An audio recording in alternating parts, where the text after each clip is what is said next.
नमस्कार दोस्तों mental red flag number 6 यानी ना निकले। यानी मैं अगर आपसे कुछ कहता हूं तो आपको उसके साथ में एग्री करना ही है, सहमत होना ही होना है और मेरी हाँ में हाँ और ना में ना ही करना है। अगर आप मुझसे डिसएग्री कर गए, आपने मेरी बात काट दी, तो इसका मतलब एक तो आपने मेरी भयंकर बेइज्जती कर दी और दूसरे आप आदमी गलत हैं, आपके पास शिष्टाचार नहीं है और आपके नियत और आपके इरादे खराब हैं। शायद आप गलत लोगों से पैसा भी लेते हैं। दोस्तों सवाल है सेल्फ रिफ्लेक्शन का। आप अपने बिहेवियर को देखिए, अपने थिंकिंग पैटर्न, रिएक्शन पैटर्न्स को देखिए और अगर आपको लगता है कि आप इस तरह से रिएक्ट करते हैं, कोई डिसएग्री कर जाता है तो मैं एकदम से गुस्से में तमतमा जाता हूँ, लाल पीला हो जाता हूँ और मुझे ये लगने लगता है कि मेरे ऊपर अटैक कर दिया, मेरे वजूद को ललकार दिया है और मेरी आइडेंटिटी के ऊपर हमला कर दिया। अगर ऐसा रिएक्शन आपका होता है तो फिर आप इस रेड फ्लैग के शिकार हैं। दोस्तों इस रेड फ्लैग के शिकार आप दो लेवल पर हो सकते हैं। पहला सिनेरियो है जब आप सीनियर हैं। अगेन जिस भी सोशल कॉन्टेक्स्ट की हम बात कर रहे हैं, परिवार है तो आप शायद बड़े भाई हैं, आप माता पिता हैं और आपके नीचे कुछ बच्चे हैं, या एक टीम है, ऑर्गेनाइजेशन है, उसमें आप किसी लेवल पर हैं, आपके नीचे कुछ लोग हैं। तो इस कॉन्टेक्स्ट में आप सीनियर हैं और आप का कोई जूनियर या आपका कोई साथ वाला व्यक्ति, पीयर, आपके साथ में डिसएग्री करता है और आप एकदम से ट्रिगर हो जाते हैं। आपको लगता है कि यार बड़ी गलत बात कह दी इसने और बड़ा गलत, और ऐसे कैसे कह सकता है और इस चूहे की हिम्मत कैसे हो गई कि ऐसा बोल दिया इसने, कैसे मुझसे अलग सोच लिया उसने। और दूसरी स्थिति तब हो सकती है जब आप जूनियर हैं, आप नीचे वाली रंग पर हैं, उस हायरार्की में नीचे हैं, आपसे ऊपर कोई लोग हैं,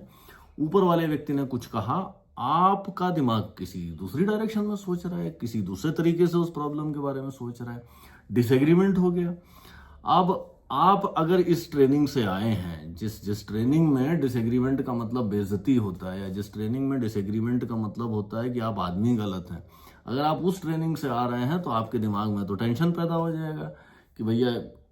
कुछ कहा उसने, मेरे दिमाग ने ऐसा विचार दिया जो मैं उससे डिसएग्री कर रहा हूँ। लेकिन डिसएग्रीमेंट का मतलब तो बेइज्जती होता है सामने वाले की, या डिसएग्रीमेंट का मतलब तो मेरा ही गलत होना होता है, तो वो टसल क्रिएट हो जाता है। और कई बार ये होगा कि अगर मैं उस विरोधी विचार को डिसमिस नहीं कर पाता या रफा दफा नहीं कर पाता, विषवे नहीं कर पाता और मुझे उस विचार को एक्सप्रेस करना ही करना है, तो फिर अक्सर वो विचार बहुत ज्यादा ओवर एग्रेसिव तरीके से या जरूरत से ज्यादा बिटर, कड़वे तरीके से वो सामने आता है। जो रिलेशनशिप अच्छा चल सकता था उसको भी बर्बाद कर देता है। आपने देखा होगा कई बार, मान लीजिए कि कोई बच्चा है और वो किसी बात से काफी समय से परेशान है, कोई चीज है जो उसको ठीक नहीं लग रही है और उस चीज के बारे में वो एक्सप्रेस नहीं कर पा रहा है बहुत दिनों से, लेकिन उसको वो डिसमिस भी नहीं कर पा रहा है कि भाई बिना एक्सप्रेस किए ही काम चल जाए। एक्सप्रेस करना भी है और कर भी नहीं पा रहा है।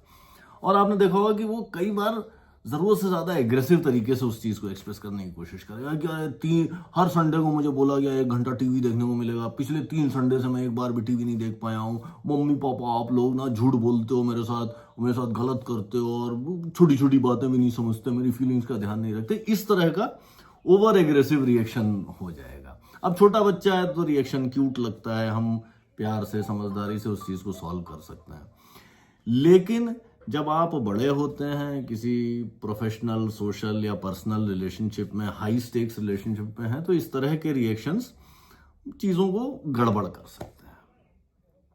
और दोस्तों इस तरह का रिएक्शन होता क्यों है, कि क्यों ऐसा होता है? जबकि आप ध्यान से देखें तो डिसएग्रीमेंट तो साथ में काम करने का या विचारों के एक्सचेंज का एक नॉर्मल पार्ट है। भाई आपने वो 6 ब्लाइंड मैन एंड एलिफेंट की कहानी सुनी होगी कि एक हाथी है, 6 अंधे व्यक्ति उस हाथी से फैसिनेटेड हैं, उस हाथी को समझना चाहते हैं। एक उसकी पूंछ पकड़ता है, कहता है हाथी सांप है, एक पैर पकड़ता है, कहता है हाथी खंबा है, एक कान पकड़ता है, कहता है हाथी पंखा है, एक दांत पकड़ता है, कहता है हाथी तलवार है, एक सूंड पकड़ता है, वो कहता है हाथी पाइप है, और एक उसका जो है कुछ और भी पकड़ता है, मैं भूल रहा हूँ, एक उसका पेट पकड़ता है, कहता है हाथी ढोलक है। अब ये आपस में लड़ने लग जाते हैं। ऑब्वियसली जो रियल लाइफ कॉम्प्लेक्स सिचुएशंस होती हैं वो हाथी के समान ही कॉम्प्लेक्स हैं और हम उनके सामने अंधे व्यक्ति की तरह ही होते हैं। तो ऑब्वियसली जो व्यक्ति मुझसे डिसएग्री कर रहा है, अगर मैं कह रहा हूं हाथी खंबा है और दूसरा व्यक्ति कह रहा है नहीं नहीं हाथी सांप है, तो वो भी हाथी के बारे में एक नए पर्सपेक्टिव से इंफॉर्मेशन लेकर के ही आ रहा है। तो मुझे इंस्टेड ऑफ ये कि मैं उसके व्यू को टोटली रिजेक्ट कर दूं और उसको गालियां देने लग जाऊं और उससे बोलूं कि तू जो है वो गलत आदमी है, गंदा आदमी है, शिष्टाचार नहीं जानता या रिस्पेक्ट नहीं करना जानता या मेरी बेइज्जती कर रहा है, मैं इन दोनों इंफॉर्मेशंस को कंबाइन करने की कोशिश करूं, किसी तरह से सिंथेसाइज करने की कोशिश करूं। तो ऑब्वियसली जब आप किसी चीज के बारे में सोच रहे हैं, मल्टीपल एंगल से आप सोचेंगे, डिसएग्रीमेंट होंगे, डिस्कशंस होंगे, आप उन डिसएग्रीमेंट्स के थ्रू बातचीत करके एक सिंथेसाइज्ड आइडिया पर पहुंचेंगे। लेकिन अगर हम disagreement is equal to insult या disagreement is equal to bad guy वाले मॉडल से आ रहे होते हैं, तो ऑब्वियसली जो मैंने सोच लिया, वो जो स्ट्रेट जैकेट है, जिस टनल विजन में, जिस पाइप के थ्रू मुझे दिख रहा है, मुझे पूरी दुनिया वही दिखाई देने लगती है। इसी वजह से आपने देखा होगा कि जो ओपन सोसाइटीज होती हैं, जो तरह तरह के विचारों को, तरह तरह के डिसएग्रीमेंट्स को वेलकम करती हैं, उनको नॉर्मलाइज करती हैं, उनको जीने का हिस्सा बनाती हैं, वो अक्सर नई चीजें भी डेवलप करती हैं, अपॉर्चुनिटीज का ज्यादा फायदा भी उठा पाती हैं, इकोनॉमिकली, सोशली, मिलिटरीली ज्यादा स्ट्रांग भी होती हैं। और जो सोसाइटी जरूरत से ज्यादा हायरार्किकल होती हैं कि बड़े की बात आपको माननी ही माननी है, डिसएग्रीमेंट का मतलब बेइज्जती है, गलत है, वहां पे आप पुराने ढर्रों पर ही चलते रहते हैं, फ्रेश आइडियाज, फ्रेश थॉट्स, नए इन्वेंशंस होते नहीं है। तो बेसिक चीज तो ये है कि डिसएग्रीमेंट आइडिया जनरेशन के लिए बड़ा इंपॉर्टेंट है, टीम वर्क के लिए बड़ा इंपॉर्टेंट है और इफेक्टिव इंप्लीमेंटेशन के लिए बड़ा इंपॉर्टेंट है। और हम अगर उस ट्रेनिंग से आ रहे हैं कि जो है डिसएग्रीमेंट का मतलब बेइज्जती है, डिसएग्रीमेंट का मतलब गलत आदमी है, तो कहीं ना कहीं एक तो इस वजह से मैं ऐसा बिहेव कर रहा हूं क्योंकि मैं इनसिक्योर हूं। शायद अगर मैं सीनियर हूं तो शायद मुझे ये लगता है कि ये सीनियर की पोजीशन में डिजर्व नहीं करता था, ऐसे ही मुझे धोखे से मिल गई है। और किसी भी डिसएग्रीमेंट को मैं अपने ऊपर अटैक समझता हूं। मैं भयंकर इनसिक्योर हूं, कोई भी मुझसे सवाल पूछता है या कोई भी मुझसे डिसएग्री करता है तो मुझे लगता है हमारे ऊपर हमला कर दिया गया, मेरी तो ये गद्दी छीन के ले जाएगा।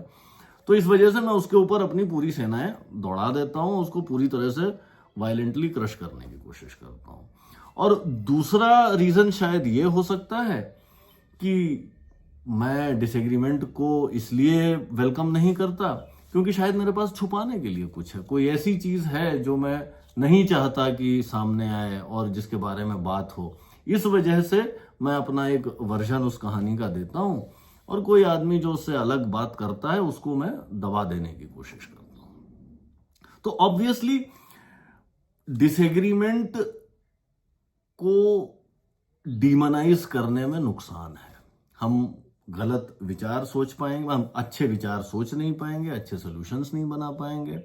नए नए आइडियाज से हम वंचित रह जाएंगे, नई नई अपॉर्चुनिटीज निकल जाएंगी और हम वो पुरानी अपॉर्चुनिटीज का ही ढोल पीटते रहेंगे। नुकसान बड़े हैं। अगर आप इस रेड फ्लैग के शिकार हैं तो पहली बात तो पहचानिए कि हाँ भैया, मैं जो हूँ ना निकले मैं बिलीव करता हूँ, और कोई आदमी ना कह देता है तो वो मेरा सबसे बड़ा दुश्मन हो जाता है। और एक बार अगर आप पहचान जाते हैं तो आप इस चीज से बाहर निकलने की कोशिश करिए, इस चीज को अप्रिशिएट करिए, इस चीज को समझिए कि डिसएग्रीमेंट एक्चुअली जरूरी है। और जो व्यक्ति आपसे डिसएग्री कर रहा है वो स्मार्ट है क्योंकि वो दूसरे एंगल से चीजों को सोच पा रहा है, उसके अंदर हिम्मत भी है क्योंकि वो अपने डिसएग्रीमेंट को एक्सप्रेस कर पा रहा है, व्यक्त कर पा रहा है, और शायद वो प्रोजेक्ट की सक्सेस के प्रति या अच्छे रिजल्ट्स के प्रति बहुत ज्यादा कमिटेड है क्योंकि तभी वो इतना पेन लेकर के और आपके गुस्से का रिस्क लेकर के उस चीज को कह रहा है। तो हमें उस लेंस को बदलने की जरूरत है जिस लेंस से हम डिसएग्रीमेंट को देखते हैं। अगर आप इस रेड फ्लैग के शिकार हैं कि आप डिसएग्रीमेंट से बड़ा नाराज हो जाते हैं तो फिर आपको नॉक की जरूरत है, आपको अपना चश्मा चेंज करने की जरूरत है, आपको ये समझने की जरूरत है कि अच्छे विचार, अच्छे एक्शंस, एफिशिएंट इंप्लीमेंटेशन डिसएग्रीमेंट के थ्रू ही आता है, और एग्रीमेंट के थ्रू आप भेड़ों को ले जा करके घास चरवा सकते हो और वापस से उनको बाड़े में बंद कर सकते हो, इससे ज़्यादा आप कुछ नहीं कर सकते। दोस्तों आज के एपिसोड में इतना ही, जल्दी मिलते हैं अगले एपिसोड में, तब तक के लिए बाय बाय।